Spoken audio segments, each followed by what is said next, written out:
Alrighty, good afternoon, everyone. Welcome to week two of Principles of Commercial Law. This week, we've got our first substantive topic of the term, and we're looking at bailments, which I think are a really good um, starting point or first key topic for the unit because they're relatively simple in that conceptually, I think bailments are quite straightforward, but they're a really good opportunity to practice the filler method and to really get into the headspace of really focusing on the context and the facts of a case and how we can start to craft persuasive legal narratives in that setting. So, for example, thinking about different ways of categorizing or conceptualizing bailment. So whether it's gratuitous or not, whether what was done with the goods by the potential bailee, what might reasonably be expected by someone in those circumstances, all those kinds of things are opportunities for us to bring in a degree of nuance and start crafting these persuasive legal narratives. But we're doing it with the underlying set of principles that are reasonably straightforward, especially compared with some of the other topics that we'll cover in this unit. So I think it's a good starting point in that regard. As I suppose a bit of an overview or some of the key points in terms of bailments and addressing bailments questions, I would suggest that a really good starting point is to look at or make as your first point of focus the good itself. For one, because we need to importantly identify that it is in fact a good, because that's pretty fundamental to the bailment relationship arising. But also it encourages you to think about, okay, well, what is this thing, and what's happening to it? How is it being dealt with? And then from there, expand out to look at the parties, so the potential bailor and bailee, and looking at, okay, well, who are these people or these entities? How are they dealing with the good? And so, for example, if we think about Greenwood and Waverley Council, that's a useful case to think about, because here's a scenario where the council actually never took control of the goods and therefore never had that possession, which is really important. But the way that you get that is, one, focusing on what are the goods, and then two, expanding out and thinking about, okay, who are the parties and how are they relating with each other and with the good itself? Then as a third step, think about, okay, what is the agreement between the parties? What's been formalized in the relationship here? So thinking about, is there some form of contract or other tangible way that the parties have agreed to relate to the good, and to each other, and how does that influence what's been done, or how does that help explain what has been done to the good itself? Now, you could do it the other way and start with, okay, well, what's the agreement, and then how have they followed or not followed the agreement, and then finish with what's the good itself. But I think starting with the good is more useful because it helps you. It builds up, sort of like the filler method in general. It's building up this contextual understanding of what's going on before you're worrying about the finer details of the agreement and what's gone on. So that's, I guess, my suggestion to you in terms of approaching bailment and bailment problems is start with the good, then look at who are the parties, then look at how have the parties agreed to relate to one another and to the goods, if they indeed have formally made an agreement at all. And then, once those ground rules or ground matters are established, then start to really dive into some of the nuances of bailment. So looking at these different types of bailment, is it gratuitous or for payment? Are they being asked to deliver goods, or are they being asked just to keep it for safekeeping? All these kinds of dynamics as well, you can then start to layer on top. But were there any questions about the weekly content before we move on to our tutorial questions? Perfect. So we've got two major hypothetical questions, or things that are a little bit more extended. And then if we've got time at the end, we've got a couple of smaller activity questions that we can work through as well. But I think it's better, and we'll get more out of starting with the key problems. So these are the ones that are presented at the end of the study guide. So problem 1, we've got Leanne lending her neighbor Sue a lawnmower. The mower didn't have a guard on it, and she told Sue that when mowing the lawn, she should wear safety glasses to protect her eyes from stones being thrown up. Sue forgot about Leanne's warning, and during the course of mowing her lawn, she was struck in the eye by a stone. And she's been to the doctor, and the doctor has been told that the eye cannot be saved, which is a bit of a problem. What advice or what considerations would we give to Sue in this scenario? So what we can do, we can start off thinking about, I suppose, some initial reactions, things that you think might be relevant, and then we can refine that and start to work on how do we construct these useful and important legal narratives. So when you read through that problem, what leaps out to you? It's a gratuitous relationship. There is no reward. So Okay. that's the first point. The second point is that that Sue was given a warning about the dangers and to wear protective eyeglasses. Yep. Sue forgot about that warning during the course of the mowing.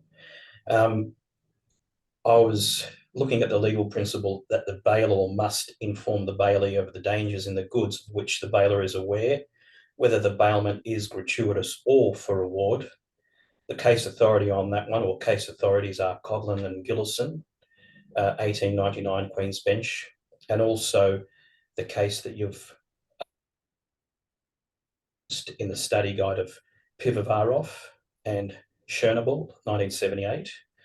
So where the bailee accepts the possession of the goods after being sufficiently warned of their dangerous qualities, the bailor will not be liable for the subsequent loss or damage suffered by the bailee.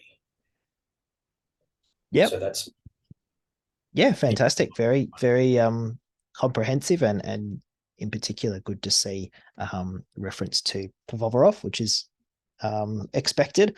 So that's really good. So yeah, some immediate things that are leaping out. It's gratuitous. There's a duty, and I think we could argue that duty has been discharged with the warning. Absolutely. Anything else that's leaping out as important here? I think we don't know if that's been returned, but we are guessing it has been returned. Okay. Yeah. So, I don't know. Maybe presumably in the ambulance ride to the hospital or something, that return may not have happened. But yeah. So we might be curious if we were looking for more information from this scenario, we might be curious to know, okay, well, where's the mower now? Yeah. No, that's a really good point. What else? Did the glasses and the safety equipment get handed over with the mower? Like maybe that should have occurred, like in Greenwood and Council. Okay, so thinking about not just being told you should wear safety glasses, but did she provide safety glasses? Did Leanne provide safety glasses, or was that something that Sue was supposed to source on her own? Yeah.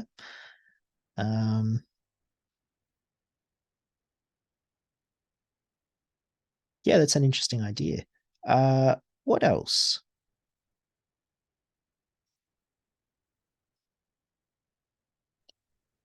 I guess I sort of wondered, and this is from just reading the sort of answer there, the sort of claim in negligence, and whether giving someone a dangerous lawnmower without sort of providing them those glasses or whatever could be sort of that failure to take reasonable care.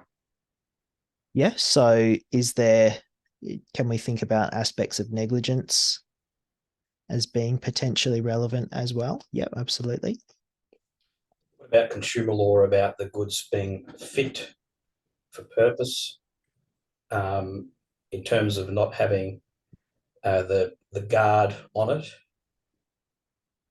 Okay.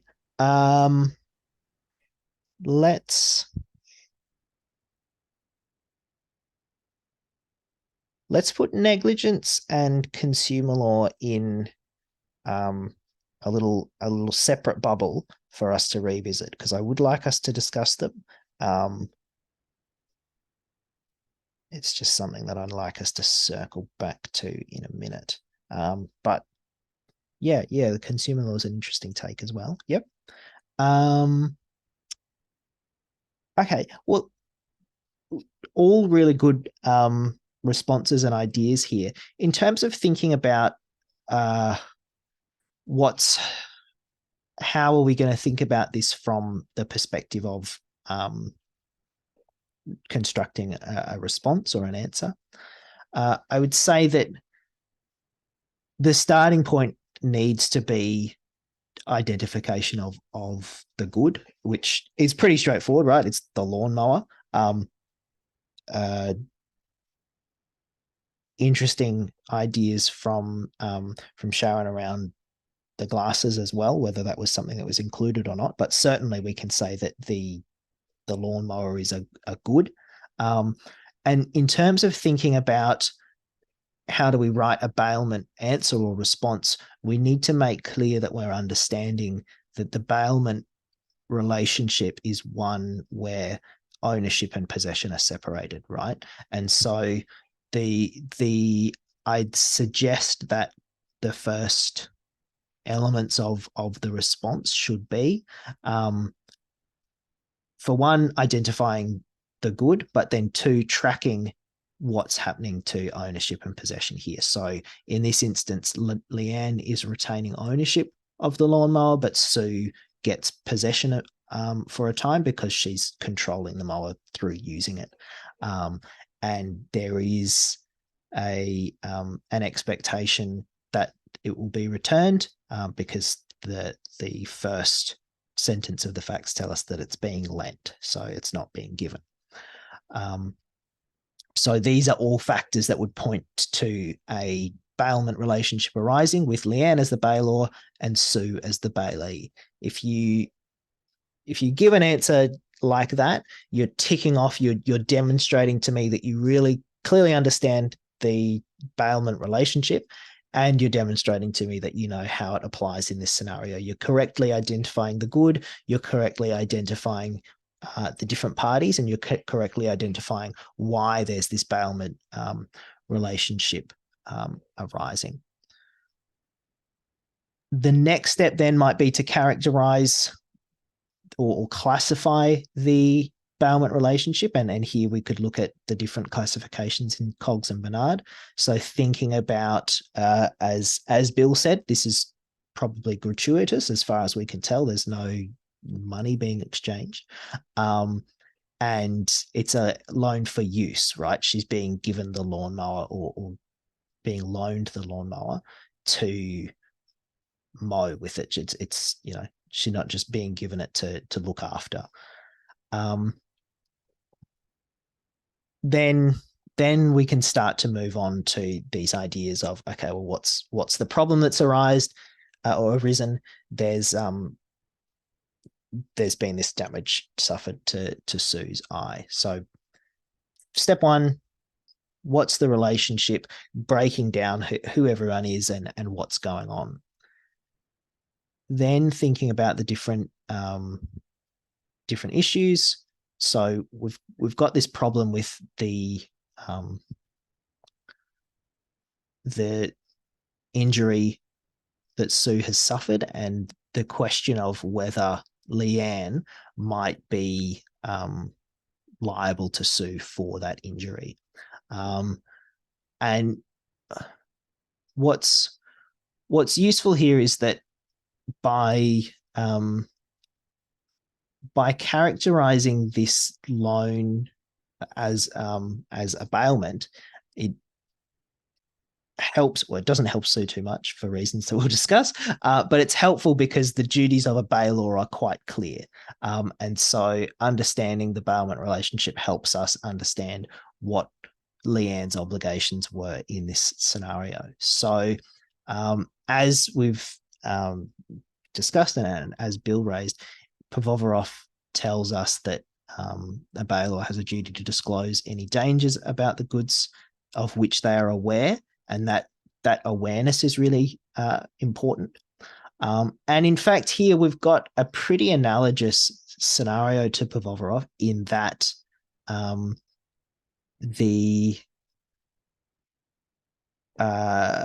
this was the scenario where the owner of the machinery said, you know, this is pretty dangerous stuff. I wouldn't let kids near it. Then a 13-year-old boy helped out using the onion sorting machine and got his hand cut in. So there's an analogy here. There's a similarity in the facts in that we've got a potentially dangerous good or a danger that is inherent in the good that's being dealt with, a warning about that danger, and then ignoring that warning, right? Whether intentional or not, ignoring that warning. So we can draw a really useful parallel here. And I'm sorry, I've just gotten an email that someone's trying to get into the tutorial and they can't.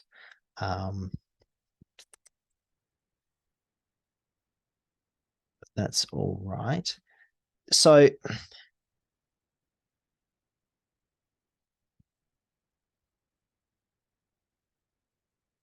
they're just going to have to be stuck because I can't pull the link up while I'm in it. That's okay. So we've got a clear analogy with Pavovarov here, which is really useful and offers us a lot of guidance. So I think a good answer would make reference to that, would highlight the similarities and why they're useful, and in particular explaining that, look, the obligation is clear. The bailor has to disclose dangers of the goods of which they're aware. But in this instance, Leanne has pretty clearly done that. She says, look, it doesn't have a guard, and she had a duty to disclose that danger, but she discharged that duty by saying, look, it doesn't have a guard. You will need to be careful with it. The idea around the glasses is an interesting one. And it doesn't, or at least, you know, we don't have a huge amount of facts here. It's not, the facts don't necessarily indicate that there are glasses being given alongside it. The facts also don't say that they haven't been given alongside it.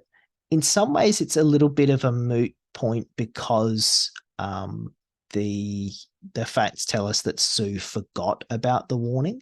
If the facts were that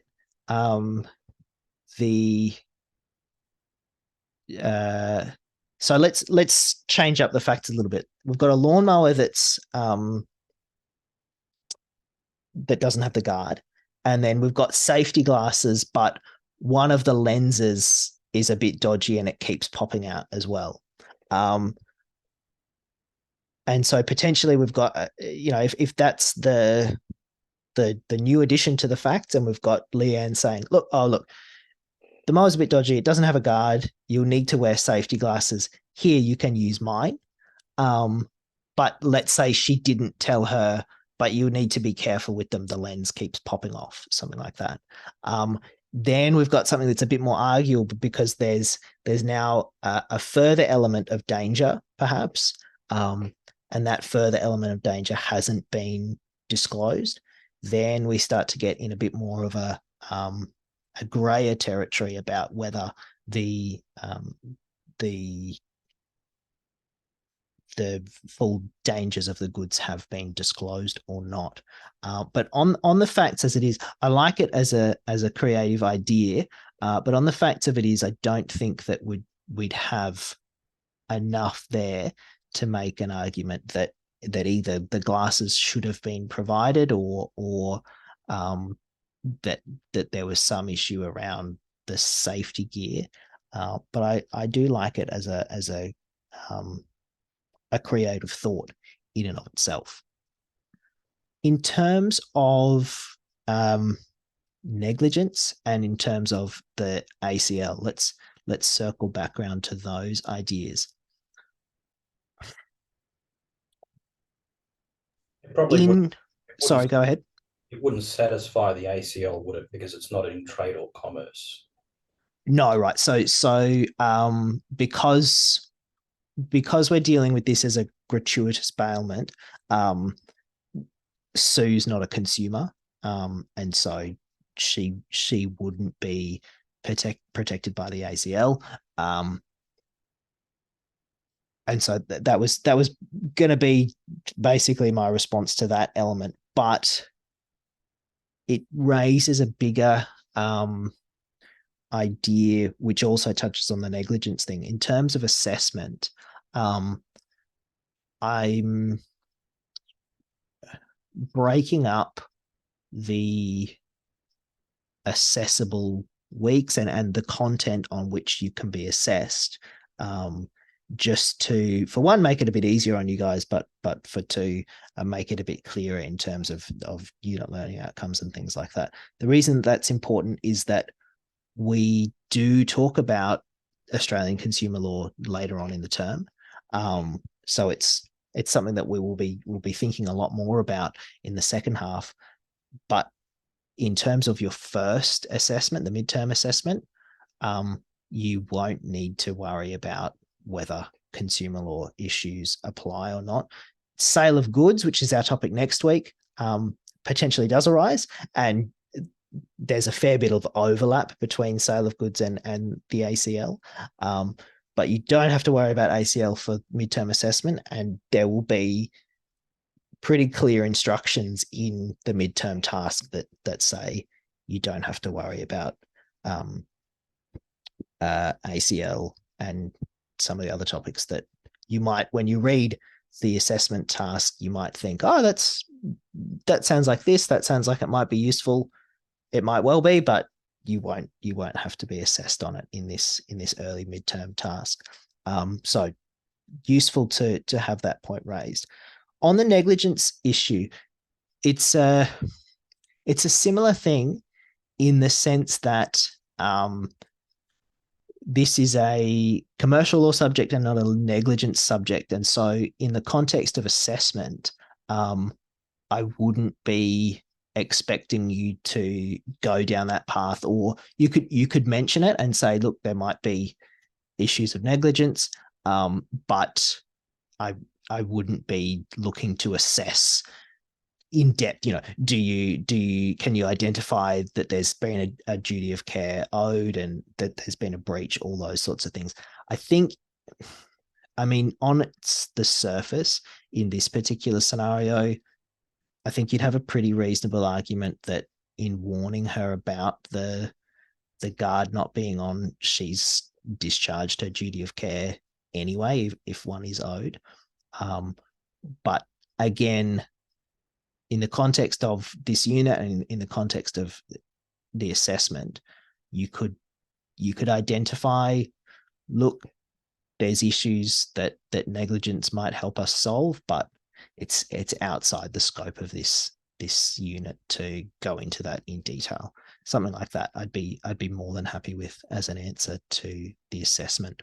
Sorry, Jacob, I have a question. Let's just say that, for example, it was the husband using the lawnmower. Will be the fact of giving her the just a simple manual be enough to say that's the danger of being disclosed? Like the manual of the land mower, say, oh, I don't use it, my husband use it. Yeah, of course you can mower it.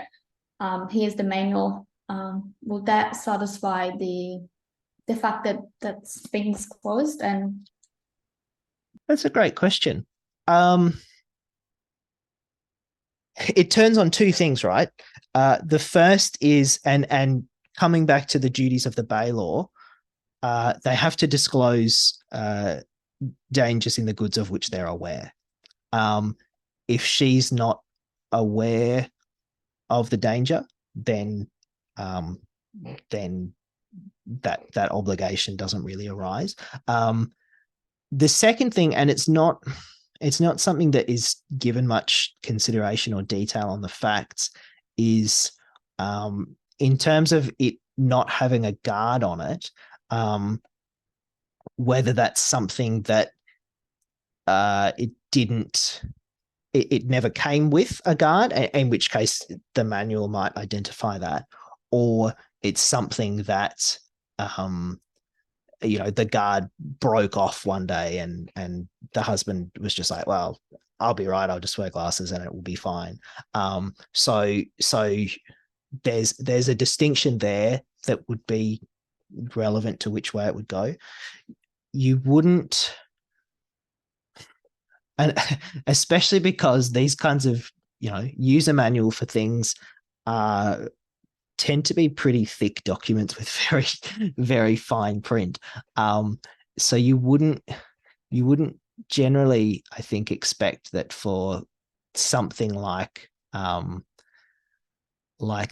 just giving them a bunch of homework reading material would really discharge that duty if it arose. But I think the bigger question around, what if it was her mower but she never used it? You then get into a really interesting territory around what's she aware of, and what might she reasonably be aware of.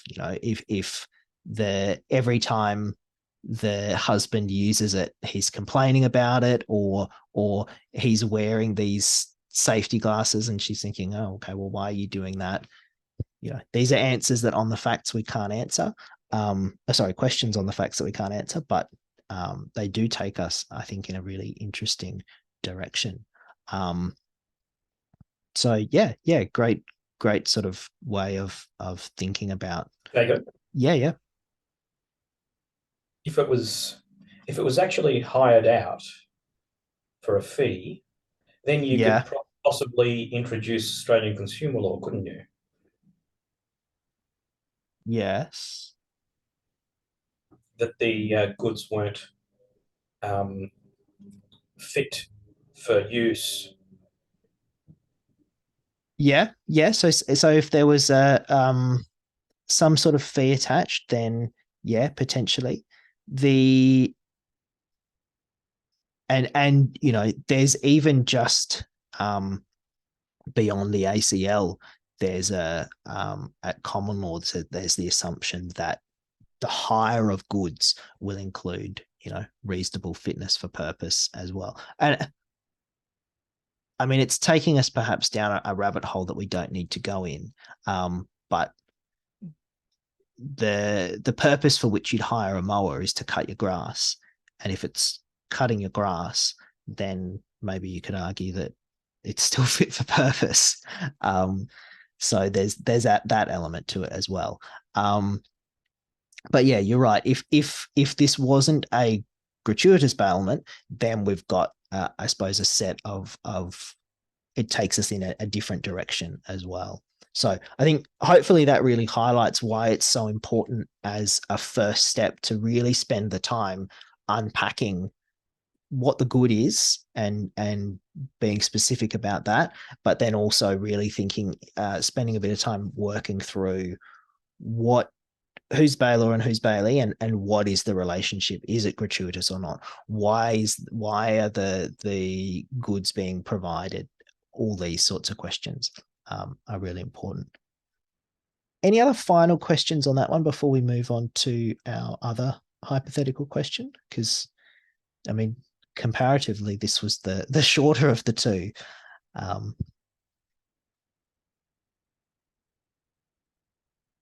No, that's good. So let's look at question 2.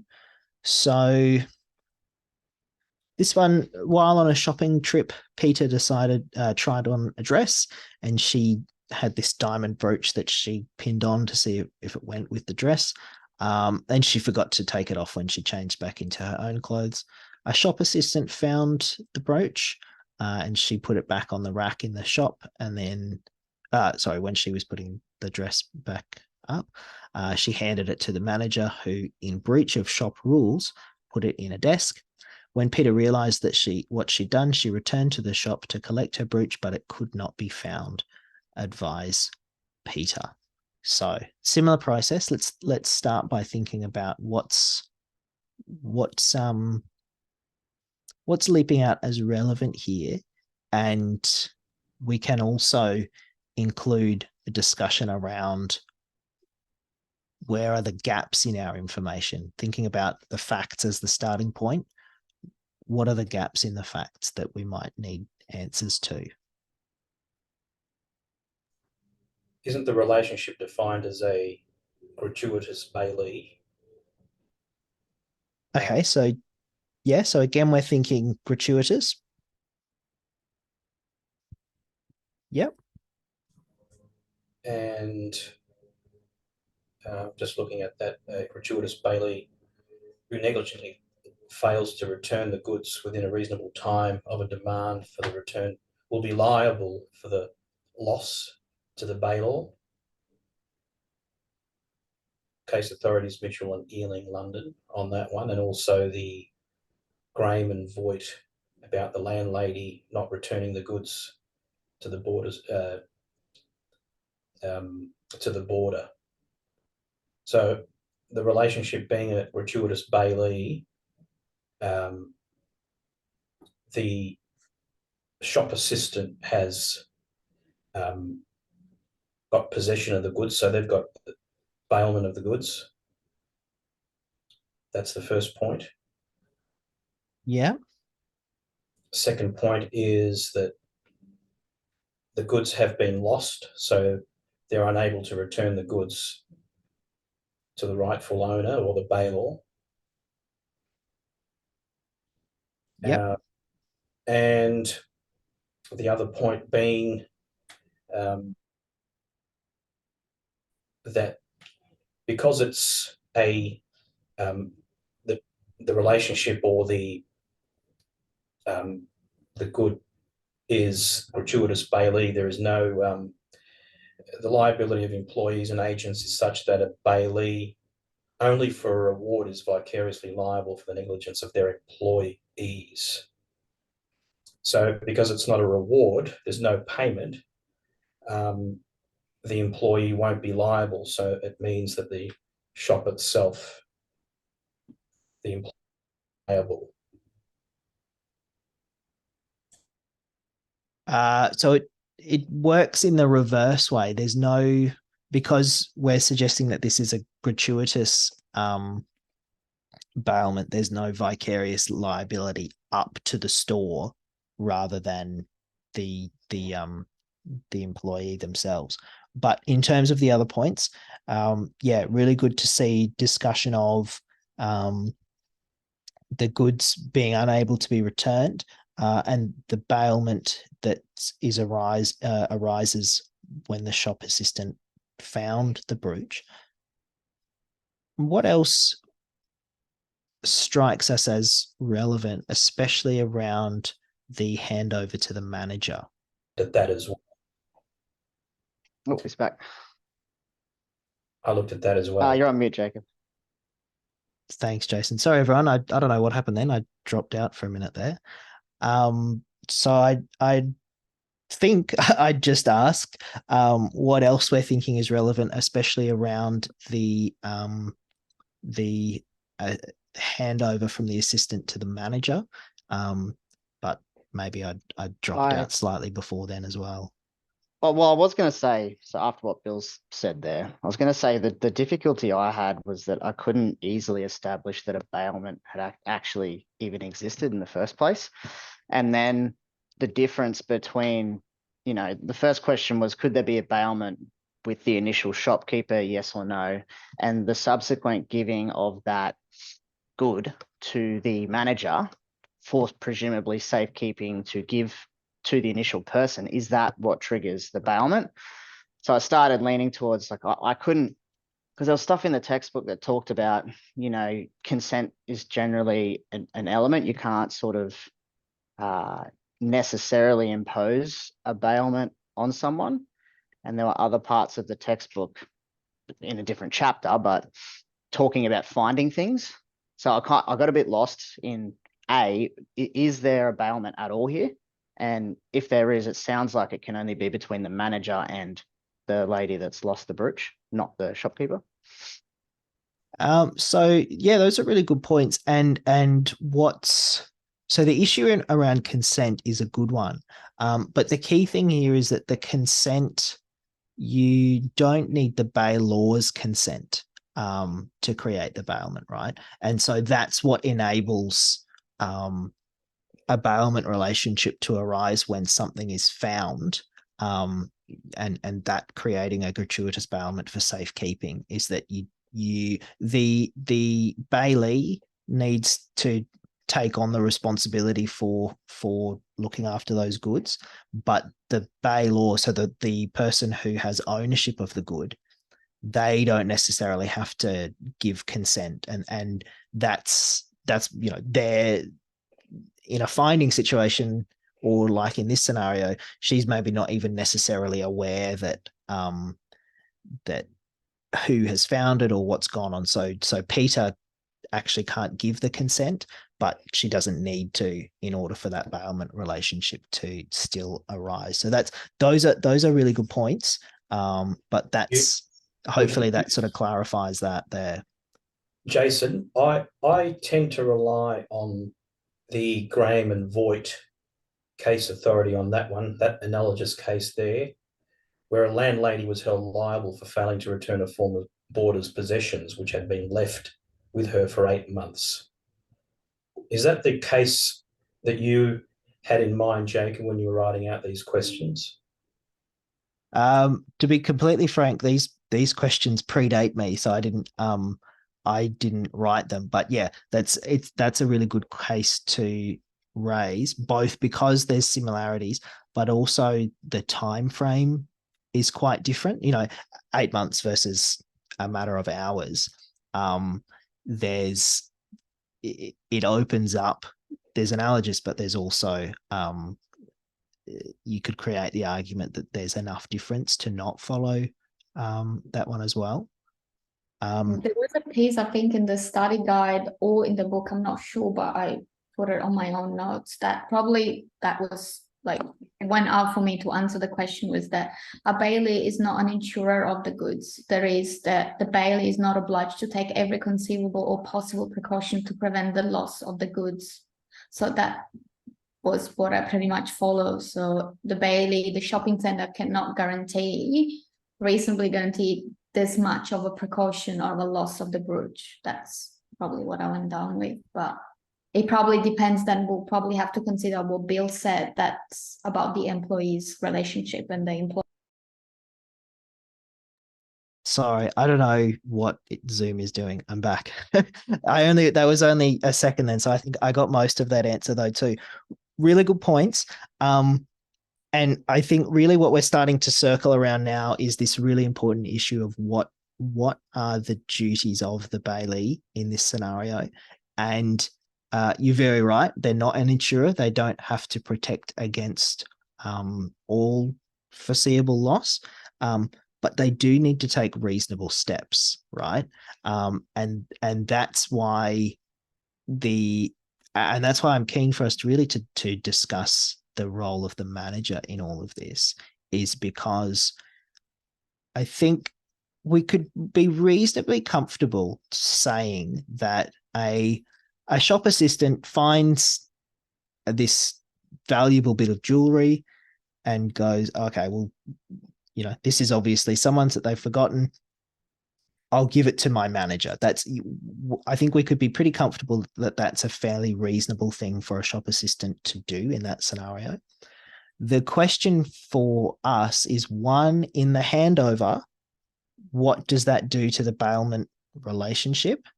And then two, now that it's in the possession of the manager, has the manager acted reasonably or not? And the facts are telling us that they've put it in this desk drawer, and that's a breach of the shop rules or shop policy. In breach of shop rules puts it in a desk. That perhaps suggests to us that that's not something that is reasonable in these circumstances. Depends what the shop rules are, but that's suggesting to us in terms of what should the Bailey be doing that's reasonable. Breaching shop rules is probably not something that is going to be reasonable in these circumstances. So that's why I'm keen for us to really hone in on these ideas around what's the manager doing in all of this. And I think you guys are right to have some concerns or some questions about what's going on with the manager here. How do we understand that? Perhaps the easiest way to go about it, because we're dealing with a gratuitous bailment, and so we've got these issues of vicarious liability not really arising, what we could argue instead is that a sub-bailment has occurred or arises, in which case the manager is the sub-bailee, and she's then taking on the responsibilities of the bailee in terms of keeping the jewelry safe until it can be returned to the owner. So I think that's a neat way of approaching that issue.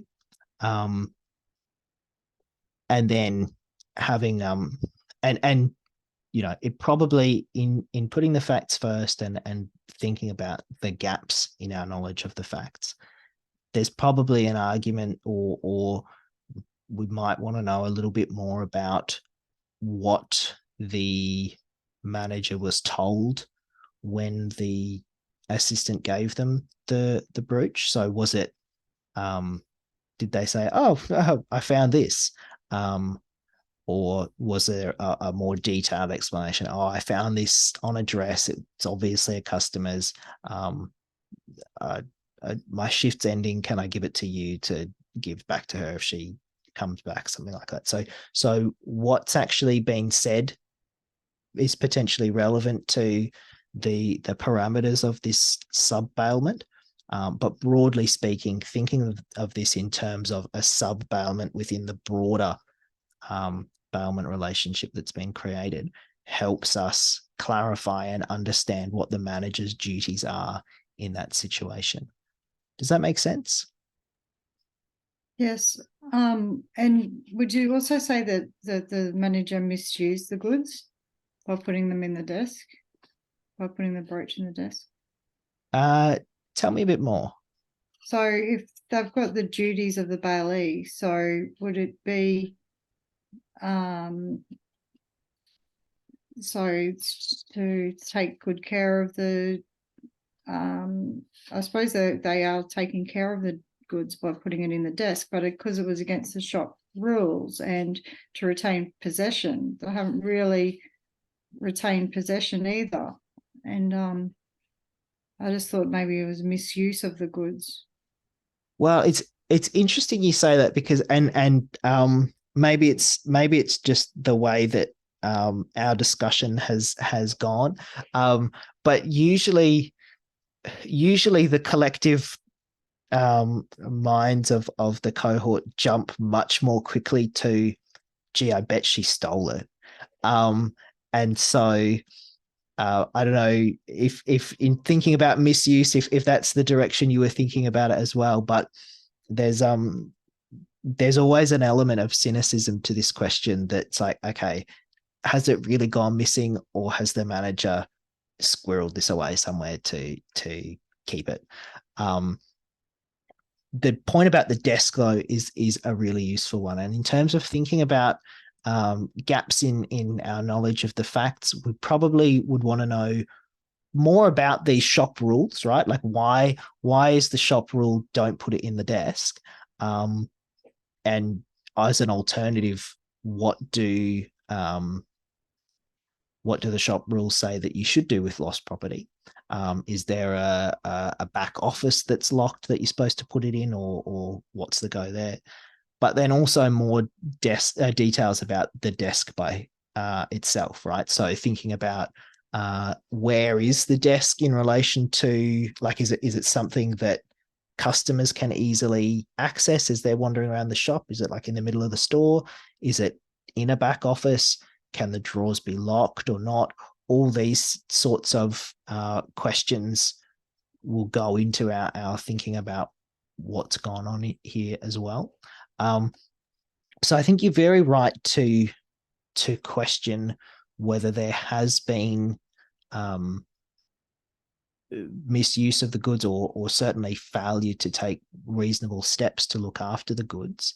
And it's one of those things where at the moment on the facts, we probably don't quite have all the information that we want in order to really clearly provide answers to those sorts of things.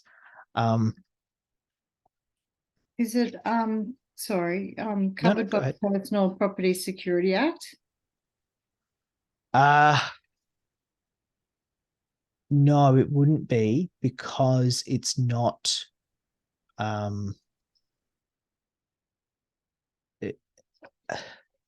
So the PPSR, and we'll talk about this in a later week as well, but the PPSR arises around using goods as security for a loan or provision of credit. So if you think about and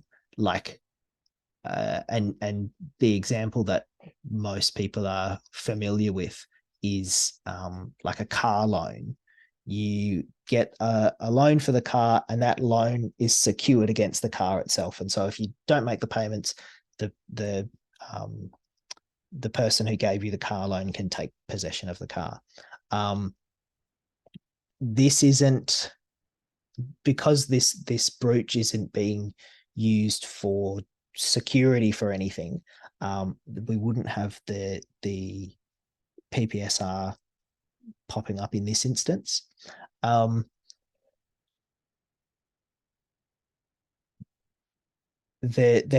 point I was going to make, though, more broadly around some of the ambiguity in the facts, is that it's as long as it's a reasonable gap, you don't go looking for obscure details that nothing really turns on them too much. If you're finding in these workshop tutorials and in assessments, you tend to have more of the gaps closed. But if you're finding yourself in completing assessments feeling like, oh, it would really be good to know more about X, or we don't quite have enough information to prove Y, whatever it is, I'm more than happy for you to discuss those gaps or those ambiguities, right? We've been talking last week and now this week about the filler method and taking the facts as this really important contextual starting point. If there are really important gaps, it's important for us as lawyers to identify those gaps and go about finding ways to resolve them. And you wouldn't be going down the too far down the pathway of giving advice or coming to a conclusion until a lot of these really important questions had been resolved.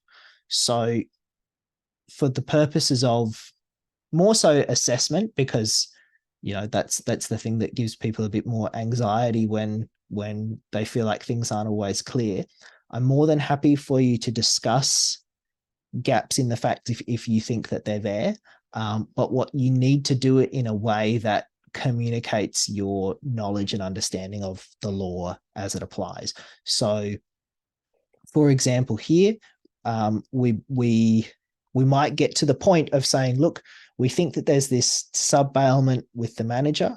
The duty of the manager as a bailee or sub-bailee is to act reasonably. On the facts as they stand now, we know that she didn't follow the shop rules and she put it in the desk drawers. That would indicate to us that she hasn't acted reasonably. What we need in order to really come to a firm conclusion on that issue is to know more about the shop rules and to know more about the desk. And then from there, we'd be able to reach a more firm conclusion about whether she has actually failed to act reasonably or not. So your assessment questions are a bit more, they're a bit tighter. So you wouldn't expect to encounter quite as big a gap as this. But if there are things that you feel like, I just don't quite have all the information I need to be sure here, you are more than welcome to include that in your discussion. But as long as you explain why it's relevant and why or what influence or impact that might have on the conclusions that you're forming. Does that make sense? Awesome. So, and the other thing here in terms of gaps is that we don't know at this stage where the brooch actually is, right? We know that it's missing. We don't know whether the manager took it or maybe another customer took it. We don't quite know at this stage where it actually is, because that's important too, right? If the manager put it in the drawer and the desk itself is very easily accessible by customers, a customer saw her put it in there, and then as soon as her back was turned, they just went over and they nicked it. We could pretty clearly establish that failure to act reasonably has contributed to the loss. If the and we're really branching out from the facts here, but if the desk is locked, like the drawer locks, and it's in a back office that has a locked door as well, and a customer picked the lock, went in, picked the drawer lock, and then took it out there, then maybe we're thinking, look, did they really, was that such an unreasonable thing to happen, and has that unreasonableness contributed to the loss? It's a bit more of a difficult argument to make. So thinking about, okay, well, where is the brooch and why has it been lost? That's going to impact the way that we frame the narrative around these facts as well. But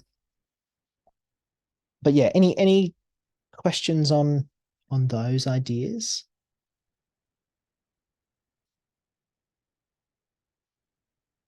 Okay, that's good to see. So I suppose to summarize that one, we're looking at, okay, does a bailment arise? Here we've got a gratuitous bailment for safekeeping by finding, initially with the shop assistant, and then in passing on to the manager, likely there's an argument that a sub-bailment has been created.